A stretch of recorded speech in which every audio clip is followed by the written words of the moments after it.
Hello students, how are you? कैसे हो आप सब? Myself your Ankit sir, your chemistry mentor from Kota Rajasthan. बच्चों, आज हम बात करने जा रहे हैं रेजोनेंस में। हमने पिछले टर्म पे सॉरी बात की थी रेजोनेंस की। रेजोनेंस में मैंने स्टेबिलिटी फैक्टर भी आपको समझाए थे, इसको एग्जाम्पल भी कराए थे। अब आपको उसकी प्रैक्टिस करनी है खुद। Clear? Then we start. Heading डालेंगे। अब रेजोनेंस के कुछ टाइप्स होते हैं, जैसे क्रॉस एंड एक्सटेंडेड रेजोनेंस क्या होता है। सेकेंड थिंग्स कि इक्वल रेजोनेंस क्या होता है। तो हेडिंग डालेंगे सबसे पहले बेटा, cross and extended resonance. Cross and extended resonance. देखो, क्रॉस एंड एक्सटेंडेड रेजोनेंस में एक चीज जरूर याद रखना कि उसमें number of pi bonds equal होने चाहिए और number of carbon atoms equal होने चाहिए। चाहे वो किसी रिंग में हो रहा हो, चाहे वो किसी कार्बन की चेन में हो रहा हो, क्या होना चाहिए उसमें? Number of pi bonds and number of carbon atoms क्या होने चाहिए बेटा? फिक्स होने चाहिए। क्लियर है? देखो जरा ध्यान से सुनना, एक मिनट बेटा। देखो कैसे एग्जांपल, क्रॉस रेजोनेंस क्या होता है। देखो जैसे एक तो ये हुआ 1 2 3 4 5 1 2 3 4 5 6 एंड 3 पाई बॉन्ड्स। देखो बेटा, यहां पर एक्सटेंडेड का मतलब होता है लगातार होते रहना रेजोनेंस। क्रॉस का मतलब होता है कि रेजोनेंस हो रहा है, फिर उसकी कई पॉसिबिलिटी आ गई, मतलब कि रेजोनेंस होते होते क्या हो, एक ब्रेक आ गया। जैसे देखो बेटा, यहां पर ये pi single pi and pi single pi, ये प्रॉपर रेजोनेंस हो रहा है, इसको बोलते हैं एक्सटेंडेड रेजोनेंस। क्या बोलेंगे इसको बेटा? Extended resonance. अब यहां पे क्या है, पाई सिंगल और पाई क्या हो गया, आप नीचे आ गए, आप एक ब्रेक मिल गया आपको, एक आपको ब्रिज मिल गया। इसका मतलब यहां पर कौन सा रेजोनेंस होगा? क्रॉस मिल गया, क्रॉस रेजोनेंस होगा। ठीक है, तो अगर कहीं पर एक्सटेंडेड और क्रॉस रेजोनेंस होता है तो वहां पर एक्सटेंडेड रेजोनेंस की स्टेबिलिटी क्या होती है माय डियर स्टूडेंट्स? ज्यादा होती है। क्लियर? एक्सटेंडेड की रेजोनेंस की स्टेबिलिटी क्रॉस कॉन्जुगेशन से क्या होती है? ज्यादा होती है। लिखो। और अगली बात, जितने ज्यादा पाई बॉन्ड होंगे उतनी ही ज्यादा उसकी क्या होगी? स्टेबिलिटी होगी। More pi bonds more stability, more pi bond more stability. Clear? तो ये हो गया क्रॉस एंड एक्सटेंडेड रेजोनेंस। जल्दी से नोट करो बेटा।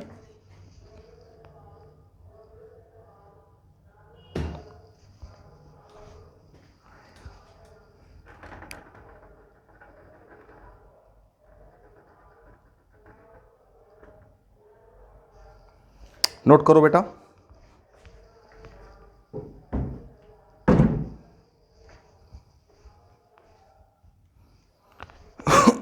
अब हम बात करेंगे इक्वल रेजोनेंस क्या होता है। इक्वल रेजोनेंस या इक्वल कॉन्जुगेशन क्या होता है?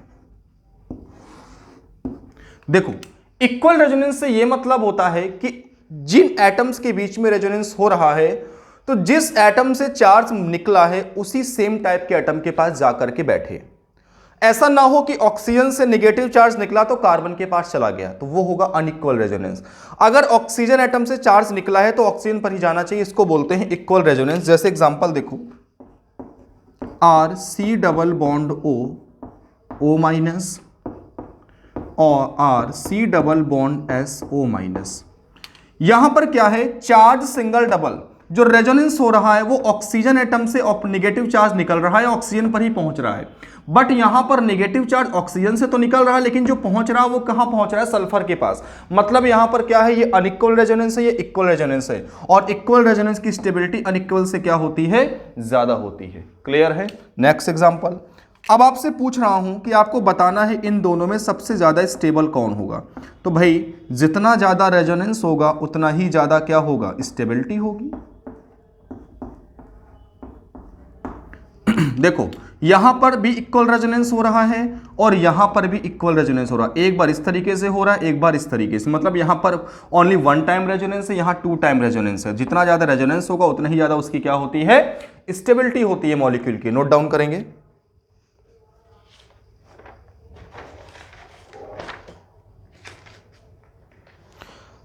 आपको बताना है स्टेबिलिटी ऑर्डर। क्वेश्चन लिखेंगे, right stability order, right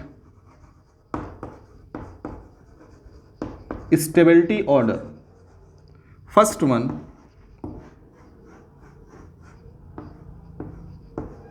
second and third, आपसे कह रहा 1 2 3 में कौन स्टेबल होगा। बेटा बताओ कौन स्टेबल होगा। देखो पहले वाले में एक्सटेंडेड रेजोनेंस है, दूसरे वाले में क्रॉस रेजोनेंस है, और तीसरे वाले में केवल वन टाइम रेजोनेंस हो रहा है तो एक्सटेंडेड ही, लेकिन एक बार हो रहा है। इसका मतलब सबसे ज्यादा स्टेबल कौन होगा, A1 होगा, फिर 2 होगा और सबसे कम 3 होगा। देखो यहां पर रेजोनेंस की दो पॉसिबिलिटी है, एक ये पॉसिबिलिटी है और ये पॉसिबिलिटी है, ठीक है। 2 टाइम हो रहा है, यहां पर केवल 1 टाइम रेजोनेंस हो रहा है, यहां पर कितने टाइम हो रहा है, 2 टाइम रेजोनेंस हो रहा है, प्रॉपर तरीके से स्टैंडर्ड रेजोनेंस है।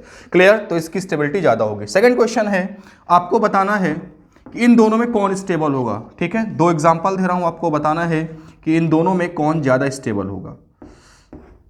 एक तो ये हो गया और दूसरा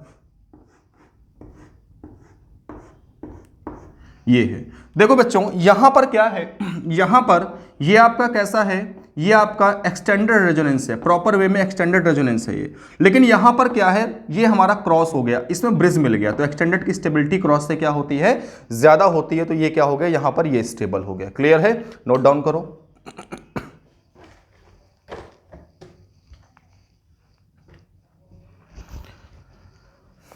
अब हम बात करेंगे कि रेजोनेंस को रोकता कौन है, आखिर वो कौन सा ऐसा फैक्टर आ जाता है मॉलिक्यूल में जिसकी वजह से रेजोनेंस में इनहिबिशन हो जाता है, रेजोनेंस रुक जाता है, ठीक है। मतलब रेजोनेंस क्या हो जाता है, रुक जाता है। हेडिंग डालेंगे सर इफेक्ट, इसको बोलते हैं सर इफेक्ट। मतलब सर मतलब मेरा इफेक्ट नहीं है, इसका फुल फॉर्म होता है steric inhibition of resonance. Heading डालेंगे स्टेरिक इनहिबिशन ऑफ रेजोनेंस।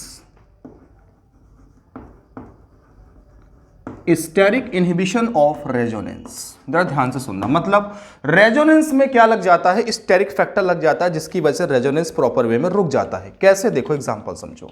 जैसे बेटा मान लिया कि एक मॉलिक्यूल है इस तरीके का, ये है N, इसके पास लोन पेयर R NR2 इस तरीके से लगा हुआ है। क्लियर। अब क्या है, और दूसरा कोई मॉलिक्यूल है,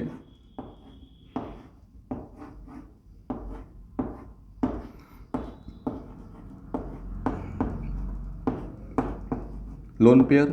अब इसके ऑर्थो पर दोनों जगह हमने क्या लगा दिए, कोई ग्रुप लगा दिए, कोई भी ग्रुप लगा दो। तो बेटा देखो एक तो क्या है, इस NR2 का साइज क्या है, बल्कि है। अभी तो क्या है, इसका साइज क्या है, बल्कि है, ध्यान समझना, और साइज इसका भी बल्कि है, ठीक है। आपको मैंने पहले रेजोनेंस में लेक्चर में बताया था कि रेजोनेंस कॉन्जुगेशन तभी होता है जब सभी मॉलिक्यूल, जितने भी एटम पार्टिसिपेट कर रहे हैं कॉन्जुगेशन में, सभी प्लेनर हो। अगर एक भी नॉन प्लेनर हो गया तो वो रेजोनेंस नहीं करता। ओके, अभी क्या है, इसका जो लोन पेयर है, lone pair single double resonance में पार्टिसिपेट कर रहा है। जब इसका लोन पेयर रेजोनेंस में आ जाएगा तो इस नाइट्रोजन का जो हाइब्रिडेशन है वो क्या हो जाएगा, sp2, मतलब प्लेनर हो जाएगा। लेकिन है क्या, अब यहां पर एक तो इसका साइज कैसा है, बल्कि है, साइज बल्कि है, ऊपर से आपने क्या किया, इसके ऑर्थो पोजीशन पर क्या लगा दिया, 2 ग्रुप लगा दिए। अब इस ग्रुप के लग जाने से जो ये नाइट्रोजन, ये NR2 ग्रुप लगा है, ये कहां चला जाएगा, रिंग से आउट ऑफ प्लेन हो जाएगा। मतलब ये रिंग से बाहर हो जाएगा, मतलब रिंग के अपवर्ड हो जाएगा ये। अब ये प्लेन पे नहीं रहा। जब ये प्लेन पे नहीं रहा मतलब नाइट्रोजन के लोन पे रेजोनेंस में पार्टिसिपेट नहीं करेंगे। अब जब नाइट्रोजन के लोन पे रेजोनेंस में पार्टिसिपेट नहीं करेंगे मतलब यहां पर क्या लग गया, SIR इफेक्ट लग गया। और ये तभी लगता है जब यहां पर बल्कि ग्रुप लगा होता है। क्लियर है बेटा, तो यहां पर रेजोनेंस नहीं होगा। और इस केस में इस नाइट्रोजन का जो हाइब्रिडाइजेशन होगा बेटा वो क्या होगा, 3 सिग्मा एक लोन पेयर sp3 होगा। क्लियर है। अब क्या होगा कि इसका लोन पेयर अब कॉन्जुगेशन में नहीं जा रहा, अब यहां पर रेजोनेंस नहीं हो पा रहा है। रेजोनेंस ना होने की वजह क्या है, स्टेरिक हिंड्रेंस लग गई यहां पर। एक तो ऑलरेडी बल्कि ग्रुप है, आपने यहां पर 2 ग्रुप लगा दिए, उसके सर पे 2 ग्रुप लगा दिए आपने। अब क्या हो गया, और इसका क्या हो गया, अब तो आउट ऑफ प्लेन चला जाएगा। और जैसे आउट ऑफ प्लेन चला जाएगा तो रेजोनेंस क्या हो जाएगा, रुक जाएगा। क्योंकि रेजोनेंस तभी होता है जब सभी एलिमेंट, सभी मॉलिक्यूल प्लेनर होते हैं। क्लियर है। तो यहां पर क्या हो जाएगा, रेजोनेंस रुक जाएगा। इसी को बोलते हैं SIR इफेक्ट। लेकिन अगर मैं आपसे कहूं ये जैसे NH2 है, एनिलीन है,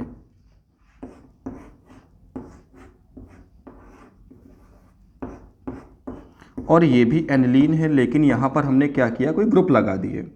तो यहां पर स्टेरिक हिंड्रेंस नहीं लगती। स्टेरिक हिंड्रेंस तभी लगती है जब इस वाले कार्बन पर ये जो ग्रुप लगा होता है वो बल्की ग्रुप होता है, तभी लगती है, जैसे Nr2 ग्रुप लगा हुआ है। क्लियर है? तो यहां पर यहां भी रेजोनेंस होगा बेटा आराम से, और यहां भी क्या होगा, इसके लोन पेयर रेजोनेंस में पार्टिसिपेट करेंगे।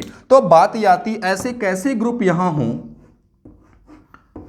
अब बात ये आती है कि सॉरी कि यहां पर कौन सा ग्रुप लग हो जिससे रेजोनेंस नहीं रुकता, मतलब SIR नहीं लगेगा।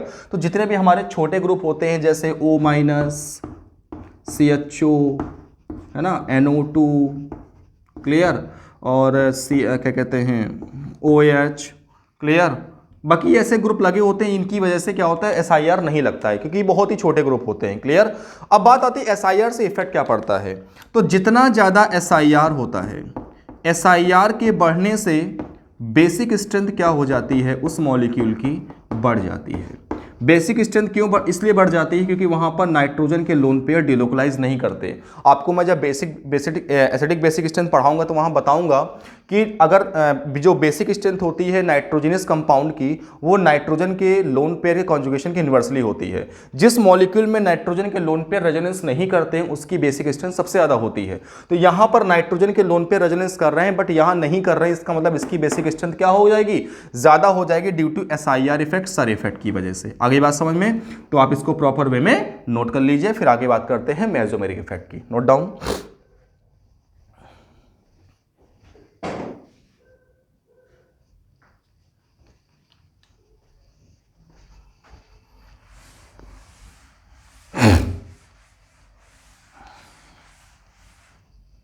ठीक है, आगे बात करते हैं, हेडिंग डालेंगे मेसोमेरिक इफेक्ट या resonance effect.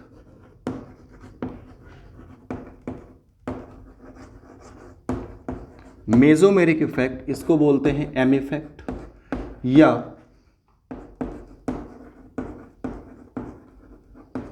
Resonance effect. Mesomeric effect और रेजोनेंस इफेक्ट, इसको R से डिनोट करते हैं, चाहे इसको M इफेक्ट कहें या R इफेक्ट कहें, बात एक ही होता है। ये बच्चों दो तरह का होता है, एक बोलते हैं +M+R इफेक्ट, +M या फिर +R, इसके दो नाम होते हैं, इसके पापा मम्मी ने दो नाम रखे थे। और एक होता है -M और -R इफेक्ट। अब बात आती है क्या होता है +M+R और क्या होता है -M-R इफेक्ट। क्लियर? अब दोनों की बात हम डिटेल में करने जा रहे हैं। ठीक है, एक सेकंड बेटा।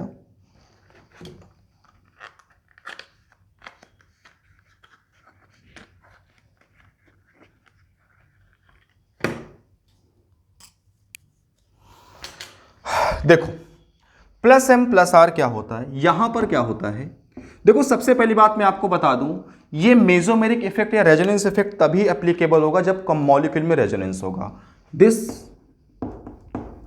This effect is only applicable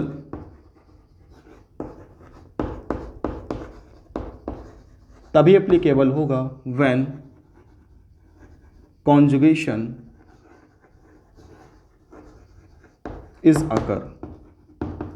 अगर मॉलिक्यूल में कॉन्जुगेशन हो रहा है तभी आपको क्या अप्लाई करना होगा, इस इफेक्ट को अप्लाई करना होगा, अदरवाइज वहां पर ये इफेक्ट नहीं लगता है। क्लियर है? तो देखो सबसे पहली बात +M या +R इफेक्ट क्या होता है। देखो +M इफेक्ट वो इफेक्ट होता है जिसमें इलेक्ट्रॉन का जो कॉन्जुगेशन है, जो इलेक्ट्रॉन डेंसिटी है वो किधर की ओर मूव करेगी, वो मूव करेगी जिस साइड रेजोनेंस हो रहा है। जैसे मान लिया कि यहां पर एक ये लगा हुआ एक मॉलिक्यूल है जिसमें रेजोनेंस हो रहा है, ये O- लगा है।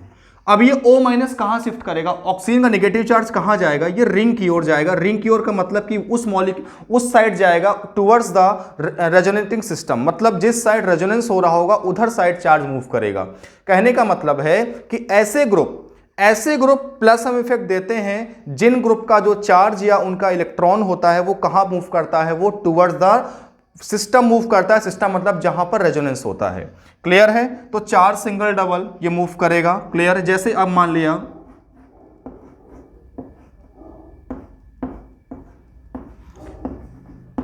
NH माइनस लगा है, ठीक है। अब क्या होगा, इसका भी नेगेटिव चार्ज कहां मूव करेगा, ये मूव करेगा towards the conjugated system, clear. अब मान लिया जैसे ये सिस्टम है,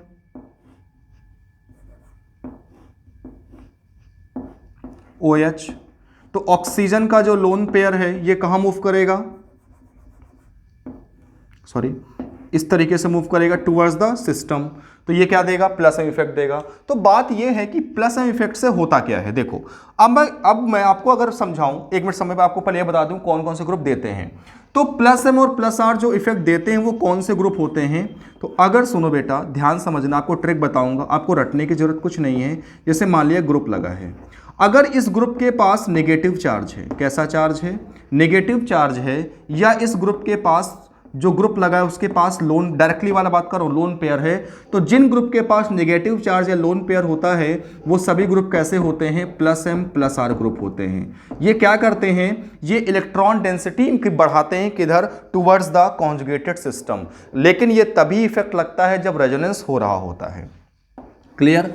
अब यहां पर क्या होता है, plus minus M minus R में क्या होता है, यहां पर जो इलेक्ट्रॉन की शिफ्टिंग होती है वो away from the conjugated system होती है। जैसे एग्जांपल देखो ये है, अब यहां पर क्या है, यहां पर ये जो रिंग का पाई बॉन्ड है ये किधर शिफ्ट करेगा, ये शिफ्ट कर जाएगा रिंग के बाहर। मतलब यहां पर जो पाई इलेक्ट्रॉन या इलेक्ट्रॉन की शिफ्टिंग होती है वो अवे फ्रॉम द सिस्टम होती है, मतलब सिस्टम से बाहर की ओर होती है। मतलब एक तरीके से ग्रुप इलेक्ट्रॉन को खींचता है, ठीक है, ठीक, इलेक्ट्रॉन विड्रॉइंग ग्रुप होता है ये, क्लियर। तो अब बात यह आती है कि इसकी वजह से अब बात यह आती है कि वो कौन कौन से ग्रुप हैं जो ये इफेक्ट देते हैं। तो जिन ग्रुप के पास पॉजिटिव चार्ज होता है या जिन ग्रुप के पास अनसैचुरेशन होता है, डबल बॉन्ड या ट्रिपल बॉन्ड, वो ग्रुप कौन सा इफेक्ट देते हैं, minus M minus R effect देते हैं, क्लियर है।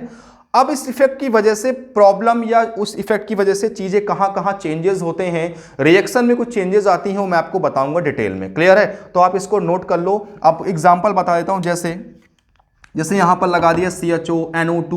मैं आपको मैं क्वेश्चन कराऊंगा, कई सारे एग्जांपल दूंगा, आपसे पूछूंगा इसमें कौन सा इफेक्ट लग रहा है कौन सा नहीं लग रहा। पहले आपको मैं एग्जांपल से ये समझाऊंगा कि आपको ये बताना है कि इस मॉलिक्यूल में कौन सा इफेक्ट लग रहा है कौन सा नहीं लग रहा है, क्लियर है। उसके बाद मैं आपको इसमें बताऊंगा इलेक्ट्रोफिलिक एडिशन कहां कहां कैसे होता है, इस चीज के बारे में डिटेल में समझाऊंगा। देखो बच्चों, आपको बताना है कि कौन सा इफेक्ट लग रहा कौन सा नहीं लग रहा, क्लियर। एग्जाम्पल आपको दे रहा हूं,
आपको बताना है कौन कौन से इफेक्ट लग रहे हैं। बेटा देखो, सबसे पहली बात आपको पता है कि अगर रेजोनेंस हो रहा है तभी मेसोमेरिक इफेक्ट लगेगा, अदरवाइज नहीं लगेगा।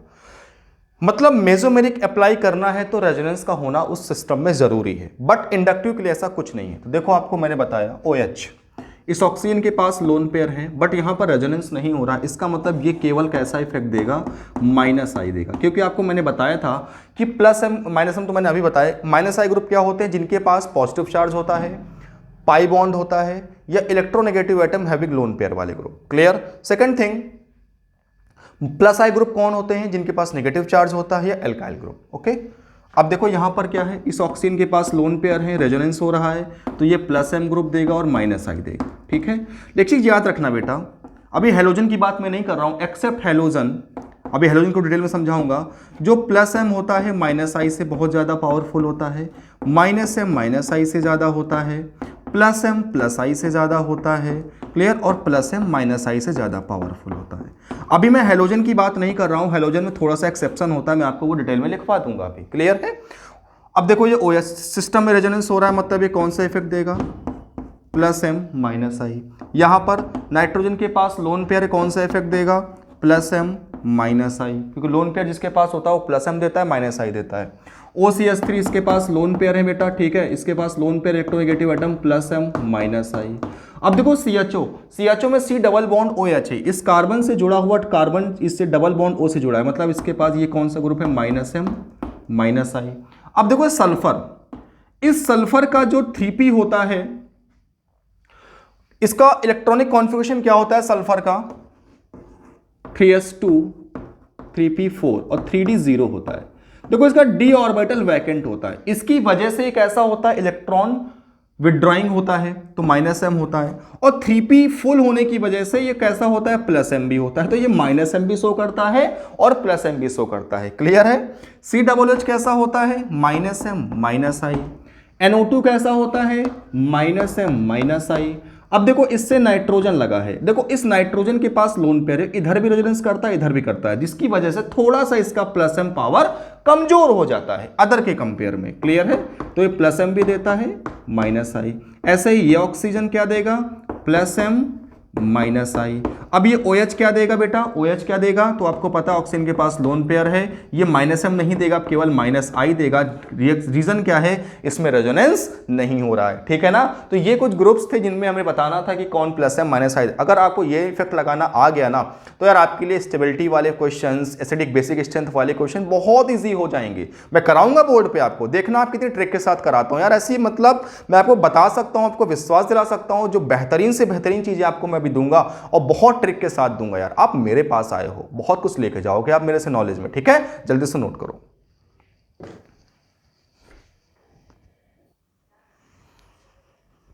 देखो बेटा, अब हम बात करेंगे इसमें हेलोजेंस की क्या लोचा होता है। इसमें हेलोजेंस कुछ लोचा होता है, मैं आपको बताता हूं हेलोजेंस क्या होते हैं इसमें। जैसे हेलोजेंस हमारे फ्लोरीन, क्लोरीन, ब्रोमीन और आयोडीन है। ओके, देखो समझो,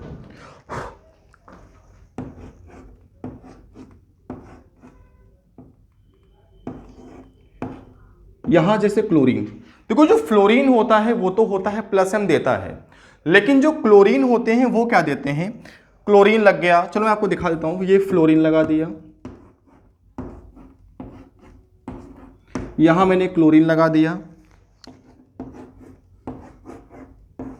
यहां मैंने ब्रोमीन लगा दिया और यहां मैंने आयोडीन लगा दिया। बेटा आप एक बात समझो, जो फ्लोरीन होता है 2p ऑर्बिटल होता है, ये कौन सा होता है, 3p होता है, ये आपका कौन सा होता है, 4p होता है, और ये कौन सा होता है बेटा आपका 5p होता है। कौन सा होता है, 5p होता है। अब देखो समझो होता क्या है इसमें, अब समझो यहां पर जो बॉन्डिंग होती है 2p होती है, यहां 2p 3p होती है, यहां 2p 4p होती है और यहां 2p 5p होती है। अब देखो होता क्या है, यहां पर जैसे जैसे हम आयोडीन की ओर आते जाते हैं वैसे वैसे बॉन्डिंग कमजोर होती जाती है, और बॉन्डिंग कमजोर होने की वजह से क्या होता है, ये क्या करते हैं, इलेक्ट्रॉन खींच लेते हैं। इलेक्ट्रॉन खींचने का मतलब होता है ये इलेक्ट्रॉन डोनेटिंग नहीं होते हैं, प्लस एम नहीं देते। देखो लोन पेयर हैं तो प्लस एम देना चाहिए, लेकिन वीकली प्लस एम इसलिए हो जाते हैं क्योंकि ये क्या करते हैं, रिलीज होना चाहते हैं, ये निकलना चाहते हैं बाहर। क्लियर है।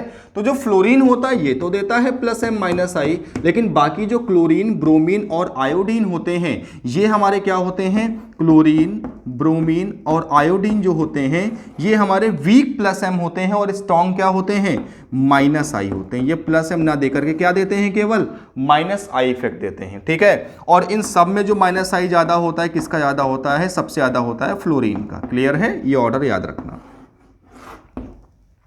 क्लियर। अब आपको क्वेश्चन दूंगा, आपको क्वेश्चन में आपको बताना है कि ये IIT-JEE का क्वेश्चन है और आपको बताना है कि इसमें रेजोनेटिंग स्ट्रक्चर कितने बनेंगे। क्लियर है, तो क्वेश्चन लिखेंगे, एक पहले आपको रिएक्शन दूंगा और उस रिएक्शन के थ्रू बताना है आपको कि how many resonating structures are possible. देखो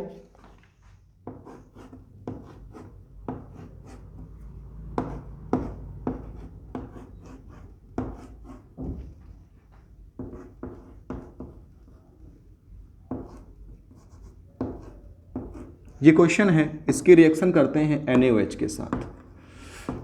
तो आपको बताना है जो P है, इस P के हाउ मेनी रेजोनेटिंग स्ट्रक्चर्स और पॉसिबल। जल्दी से ड्रॉ करो कितने होंगे। ये IIT-JEE एडवांस का क्वेश्चन है बेटे। अब देखो इसमें सबसे पहले बात, ये क्या बनेगा, P। आपको पता है ये O-, ये H+, ये एसिडिक हाइड्रोजन है और एसिडिक हाइड्रोजन को सोडियम क्या कर देता है, रिप्लेस कर सकता है। क्या बना लेगा,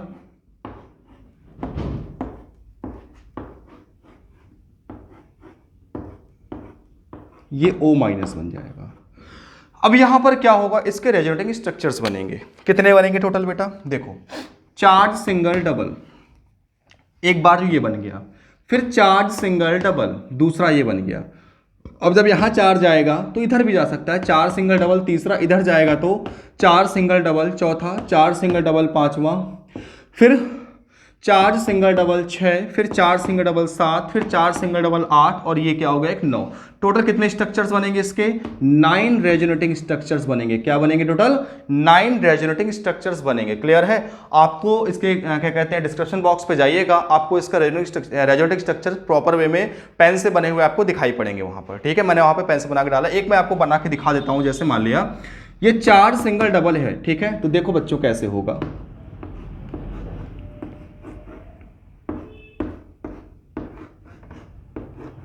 ये बन जाएगा, यहां डबल बॉन्ड O आ जाएगा।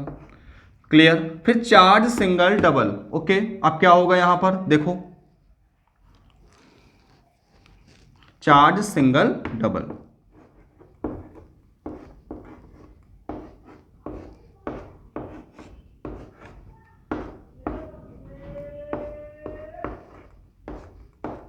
ये डबल बॉन्ड हो। एक बार ये किधर जा सकता है, चार सिंगल डबल, ठीक है। चलो अब हम बात करते हैं इसमें आगे। अब क्या बनेगा, देखो अगला क्या बनेगा इसमें। अब इसके दो तरफ, एक इस तरफ भी जा सकता है, इस तरफ भी जा सकता है, तो इसके दो, अब इसके दो रास्ते आ गए।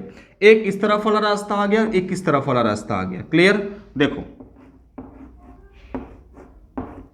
चार्ज सिंगल डबल,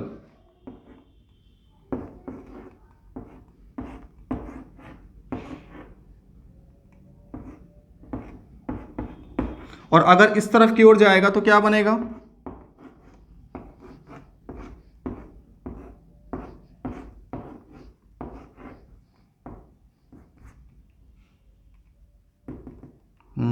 सॉरी यहां नहीं होगा, चार्ज सिंगल डबल, यहां आएगा, यहां निगेटिव चार्ज, यहां पॉजिटिव, डबल बॉन्ड आएगा। क्लियर। फिर ये मूव करेगा चार सिंगल डबल और ये प्रॉपर वे मूव करते हैं। टोटल कितने बनेंगे बेटा, 9 रेजोनेटिंग स्ट्रक्चर्स क्या होंगे, इसके फॉर्म होंगे। क्लियर है। एक क्वेश्चन कराता हूं आपको, आपको बताना है the correct order of stability of the following species. इसी में देता हूं अगला question, the correct order of the stability of the following species. Next example है, पहला ऑप्शन सेकंड,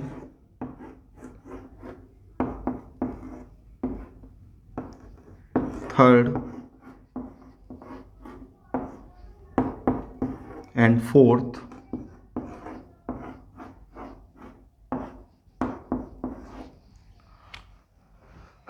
सॉरी। आपको बताना है इसमें स्टेबिलिटी का ऑर्डर। देखो बेटा पॉजिटिव चार्ज यहां पर है, ये पॉजिटिव चार्ज 2 डिग्री है, साथ में यहां पर रेजोनेंस हो रहा, मतलब ये रेजोनेंस कर रहा तो प्लस एम इफेक्ट लग रहा है। यहां पर ये कितना डिग्री है, ये भी 2 डिग्री है, लेकिन यहां पर 3, 2, 5 अल्फा हाइड्रोजन है, यहां पर रेजोनेंस नहीं हो रहा। यहाँ पर भी क्या है, इसमें रेजोनेंस पॉसिबल है, तो प्लस आई इफेक्ट लग रहा है, और यहाँ केवल प्लस आई, और यहाँ भी केवल क्या लग रहा है, प्लस आई इफेक्ट लग रहा है। क्लियर है? सॉरी, यहाँ पर पॉजिटिव चार्ज नहीं, यहाँ पर है CH2+। तो सबसे ज़्यादा किसका होगा, फर्स्ट के बाद 3। अब देखो ये वाला 2 डिग्री है, ये वाला 1 डिग्री है, फिर सेकेंड, और फिर क्या होगा, फोर्थ। आपको पता है 2 डिग्री कार्बोकैटायन की स्टेबिलिटी 1 डिग्री से क्या होती है, ज़्यादा होती है। क्लियर? एक क्वेश्चन और करते हैं लास्ट, आपको बताना है, ठीक है, इतने क्वेश्चन रखते हैं। अब बेटा देखो, आपका जो खत्म हुआ जीओसी में, रेजोनेंस पार्ट खत्म हो गया, मेसोमेरिक का पार्ट खत्म हो गया, सॉरी खत्म। अभी मुझे एक चीज़ बतानी थी, मुझे आप लोगों ने ध्यान दिलाई देना है, मैंने आपसे बोला भी था। मेसोमेरिक में बताना था इलेक्ट्रोफिलिक एडिशन। देखो बच्चों क्या होता है, सॉरी मैं भूल गया था, समझो।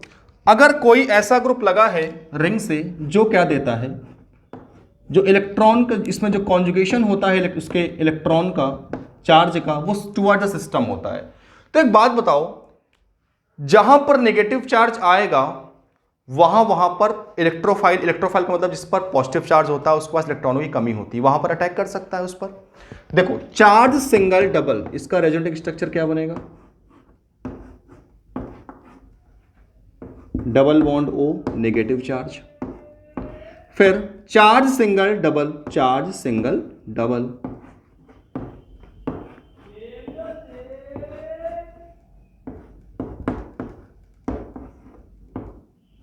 फिर चार्ज सिंगल डबल,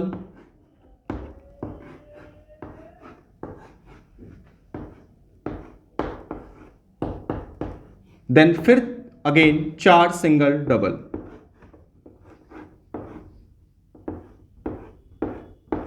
आप क्या देख रहे हो, आपको पता है ये पोजीशन कौन सी है, ऑर्थो, ये पोजीशन कौन सी है, मेटा, और ये पोजीशन कौन सी है, पैरा।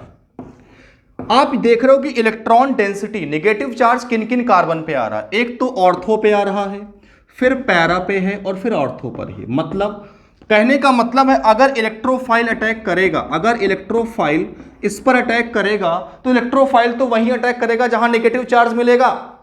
तो भाई नेगेटिव चार्ज कहाँ मिल रहा है, ऑर्थो और पैरा पे। मतलब कि जो +M और +R ग्रुप होते हैं वो ऑर्थो पैरा डायरेक्टरिंग ग्रुप होते हैं। कैसे होते हैं, मतलब जो इलेक्ट्रोफाइल अटैक करता है उसमें वो ऑर्थो और पैरा पे करता है। क्लियर है?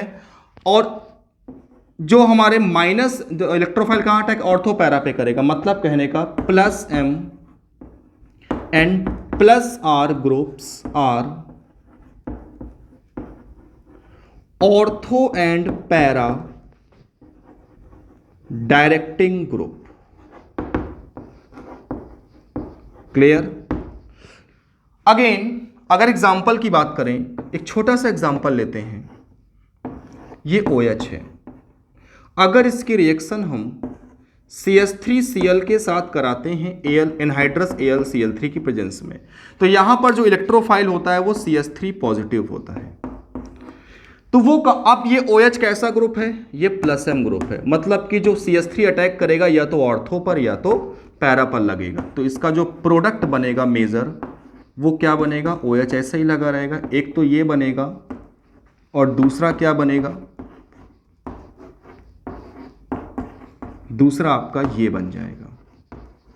ओके, लेकिन जो आपके -M और -I ग्रुप होते हैं, आपके जो -M और -R ग्रुप होते हैं, ये क्या होते हैं, मेटा डायरेक्टरिंग ग्रुप होते हैं। इन्हें डीएक्टिवेटिंग ग्रुप कहते हैं और इन्हें एक्टिवेटिंग ग्रुप कहते हैं। ये मेटा डायरेक्टरिंग ग्रुप होते हैं। मतलब कहने का है, अगर सेम रिएक्शन यहाँ पर CHO लगा है और अगर CH3Cl के साथ हम AlCl3 लेते हैं बेटे, तो ये CH3+ कहाँ लगाएंगे हम, इसकी मेटा पोजीशन पर लगा देंगे। ठीक है, और इसका प्रोडक्ट क्या बन जाएगा, ये इसका प्रोडक्ट बन जाएगा, ये इसका मेजर प्रोडक्ट बनेगा। तो जो हमारे -M और -R ग्रुप होते हैं, ये डीएक्टिवेटिंग ग्रुप होते हैं, ये रिंग को डीएक्टिवेट करते हैं। और जो +M और +R ग्रुप होते हैं, ये एक्टिवेटिंग ग्रुप होते हैं, ये रिंग को एक्टिवेट करते हैं। क्लियर है? तो इसी के साथ हमारा मेसोमेरिक और रेजोनेंस पार्ट फिनिश हुआ। अगले लेक्चर में हम अगले वीडियो में देखेंगे हाइपर कॉन्जुगेशन या नो बॉन्ड रेजोनेंस बोलते हैं, उसे बेकर-नाथन इफेक्ट भी बोलते हैं, उसकी बात करेंगे। देन हम मूव करेंगे एसिडिक इलेक्ट्रोमेरिक इफेक्ट पे। तो अगला जो वीडियो होगा उसमें हम हाइपर कॉन्जुगेशन और इलेक्ट्रोमेरिक इफेक्ट की बात करेंगे। ओके, तब तक के लिए आपको क्वेश्चंस करते रहना है। क्वेश्चंस के प्रैक्टिस करते रहना, जो डाउट होगा आप मुझसे खुल के पूछना और बेहतरीन तरीके से परफॉर्मेंस निकालनी। Thank you to everyone, good luck.